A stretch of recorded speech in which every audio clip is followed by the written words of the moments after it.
घर। हम में से ज़्यादातर लोगों के ये सपने होते हैं कि एक अच्छे से घर में रहना, चाहे वो खुद का हो या किराए का। पर अगर वही घर आपके और आपके चाहने वालों के जान के दुश्मन बन जाए तो कैसा लगेगा? हेलो दोस्तों, कैसे हैं आप सब? आई विश कि आप सभी लोग बहुत ही अच्छे हों। तो आज की एक घटना एक भूतिया घर के बारे में है, जो कि हाल ही में ही घटा था 2024 में।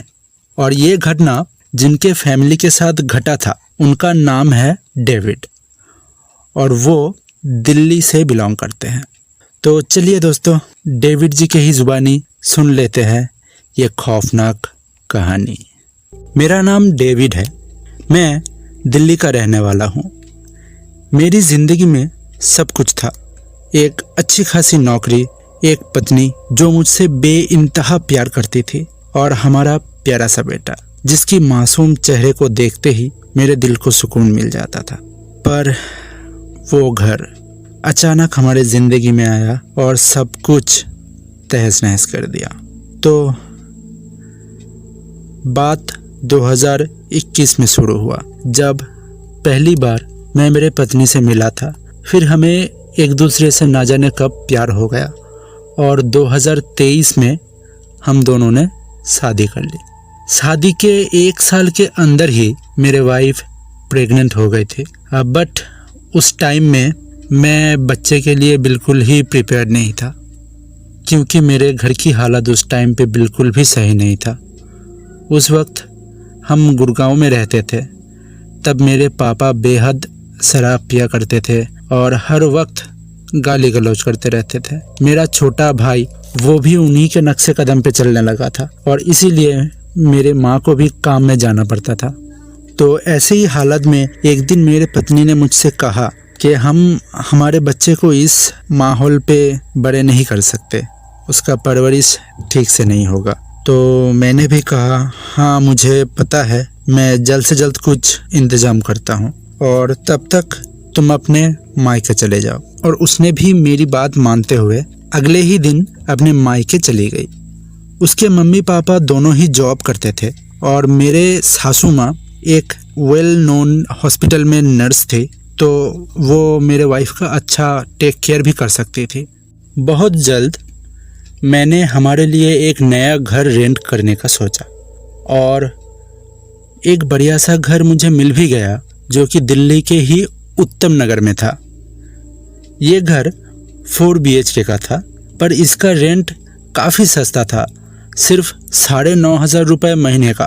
तो एक संडे को मैं, मेरे वाइफ और उसके मम्मी और पापा, हम सब वो घर देखने गए। हम सबको वो घर बहुत पसंद आया। हमें घर दिखाते दिखाते ब्रोकर ने बताया कि आप लोग बहुत ही लकी हो, क्योंकि इस घर को एक पवित्र पेड़ ने संभाल के रखा हुआ है। और ये बोल के उसने आंगन के तरफ इशारा किया, जहाँ पे एक बहुत बड़ा सा पेड़ हमें दिखा, जिसकी टहनियाँ उस घर के बैल्कनी से होते हुए पूरे छत के तरफ बढ़ा हुआ था। और देख के ऐसा लग रहा था कि मानो वो घर अपनी उंगलियों से वो घर के ऊपर एक छाया सा बनाया हुआ है। पर ना जाने क्यों वो पेड़ को देखने से ही मुझे एक अजीब सी नेगेटिव फीलिंग आई। पर फिर भी इतने कम रुपए में इतना बड़ा घर मिल रहा था हम लोगों को, वो भी इतना अच्छा खासा लोकेशन पे, जहाँ से मेरा ऑफिस और उन लोगों का भी ऑफिस ज़्यादा दूर नहीं था। तो मैंने और कुछ ज़्यादा नहीं सोचा और वो घर फाइनल कर लिया। और उसी शाम को हम सब उस घर में शिफ्ट भी हो गए। उसी रात ना जाने क्यों बातों बातों में मेरे और मेरे ससुर जी के बीच में बहस शुरू हो गया, और देखते ही देखते वो बहस एक बहुत ही बुरा झगड़ा बन गया। हालांकि उस दिन से पहले हम दोनों में कभी भी अनबन तक नहीं हुई थी, पर उस दिन वो झगड़ा ना जाने क्यों इतना बड़ा बन गया। और हम दोनों के बीच झगड़ा चल ही रहा था कि हम दोनों को रोकने के लिए मेरे प्रेग्नेंट वाइफ को उस हालत में हम दोनों को रोकने आना पड़ा। उस दिन के बाद से ना जाने हमारे परिवार को कैसा नज़र सा लग गया। घर में हम 4 लोग होते तो थे, पर मानो हम चारों घर के अलग अलग कोने में बैठे हो।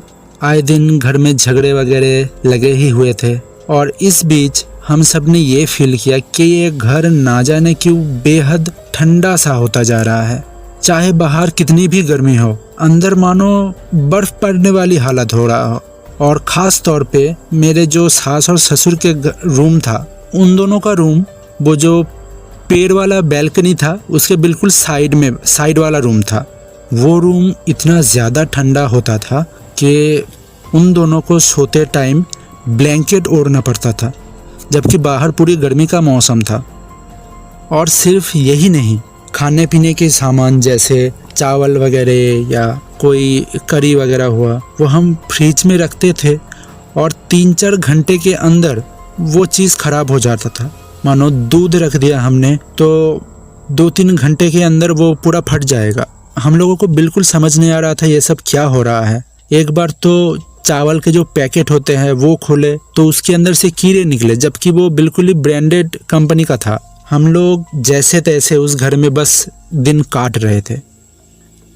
ऐसे ही दिन बीतते गए और मेरे वाइफ के डिलीवरी का दिन आ गया और खुशनसीबी से हम लोगों का एक प्यारा सा बेटा पैदा हुआ। हम सब लोग फिर से उस बच्चे की वजह से एक साथ आ गए थे, लेकिन ऐसा ज़्यादा दिन तक नहीं चला।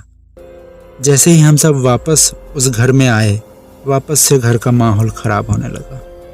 दिन ब दिन हम लोगों का रिश्ता और भी ख़राब होने लगा था और ना जाने क्यों हमारे घर में दिन के टाइम पे भी अंधेरा सा छाया रहता था। रात में तो था ही, चारों तरफ हम लोग लाइट जला के रखते थे, फिर भी ना जाने ये इतना अंधेरा कहाँ से आता था। और अंधेरे के साथ साथ कहीं कहीं जगह पे, जैसे घर के कोनों पे और जो बैल्कनी था और मेरे सास ससुर का जो घर था, लॉन एरिया, उन सब जगह पे कोहरा सा छाया रहता था। ऐसे ही एक दिन अचानक मेरे सासू माँ बीमार पड़ गए और उनकी हालत इतनी ज़्यादा क्रिटिकल हो गई थी कि उनको हॉस्पिटलाइज करना पड़ा। वहाँ उनका ट्रीटमेंट चालू तो हुआ, लेकिन वो पता नहीं कुछ रिस्पॉन्स नहीं कर रहे थे। लेकिन जैसे तैसे डॉक्टरों ने उनका हालत संभाला और वो ठीक भी होने लगे धीरे धीरे। उस दिन के बाद वो जब थोड़े से बात करने के हालत में आए तो उन्होंने मेरे वाइफ को बताया कि उस रात उन्होंने जब अपने रूम पे गए थे तो उनके रूम में उन्हें एक काली सी परछाई घूमते हुए दिखी थी, जो कि उनके रूम से होते हुए बैल्कनी की तरफ जाके उस पेड़ के पास गायब हो गया था। और वो जो परछाई था उसका शरीर पूरा गहरा काला धुएं जैसा था और उसकी 2 लाल लाल खौफनाक आंखें थी, जिन्हें देख के ही उनकी ये हालत हुई थी। हालांकि अब वो काफ़ी ठीक महसूस कर रही थी और हॉस्पिटल वालों ने बोला भी था कि अगले दिन वो उनको डिस्चार्ज भी कर देंगे, पर पता नहीं क्या से क्या हो गया और उसी रात वो हमें छोड़ के चले गए। हम सब बेहद ही ज़्यादा शौक में थे, ख़ास तौर पे मेरी बीवी, क्योंकि वो उनसे बहुत ही ज़्यादा अटैच थी। बिल्कुल एक बेस्ट फ्रेंड की तरह मानते थे उनको बचपन से ही। तो मैंने उसको संभाला और उसी दिन हम उनको दफनाने लेके गए। वहाँ पे मेरा बेटा भी गया था जो अपने मम्मी के गोद में ही था, पर अचानक मैंने ये नोटिस किया कि वो अपने नानी की ओर देख के उंगली से इशारा करते हैं ना बच्चे जैसे, तो वैसा इशारा कर रहा था। मैंने पहले भी उसे ऐसे देखा है, लेकिन तब वो अपने नानी के गोद में खेल रहा था उनको। तो ये देख के मुझे लगा कि वो अपने नानी को मिस कर रहा है वो, लेकिन वो छोटा बच्चा था, वो उसे क्या पता। तो मैंने उसे इग्नोर कर दिया और सारा काम निपटा के हम लोग घर आए। उस दिन के बाद से मेरे ससुर जी और भी ज़्यादा गुस्सैल स्वभाव के हो गए। ख़ास तौर पे मुझे और मेरे बच्चे को मानो वो देखना ही नहीं चाहते थे। एक दिन तो उन्होंने अपने ही नाती को लॉन्ड्री रूम में बंद कर दिए थे। तकरीबन 1 घंटे बाद मेरे बीवी को वो वहाँ पे मिला था, जबकि हमने जब पूछा कि वो यहाँ पे कैसे आया तो उन्होंने कैजुअली बताया कि वो भूल गए थे कि वो वहाँ पर था। और उस दिन मुझे इतना ज़्यादा गुस्सा आया कि लगभग मैं उन्हें उस घर से निकाल देने वाला था। लेकिन मेरे वाइफ ने मुझे रोक लिया। कुछ दिनों बाद एक रात मेरे पत्नी खाना बना रही थी और मैं कुछ तो काम कर रहा था सोफे पे बैठ के, याद नहीं।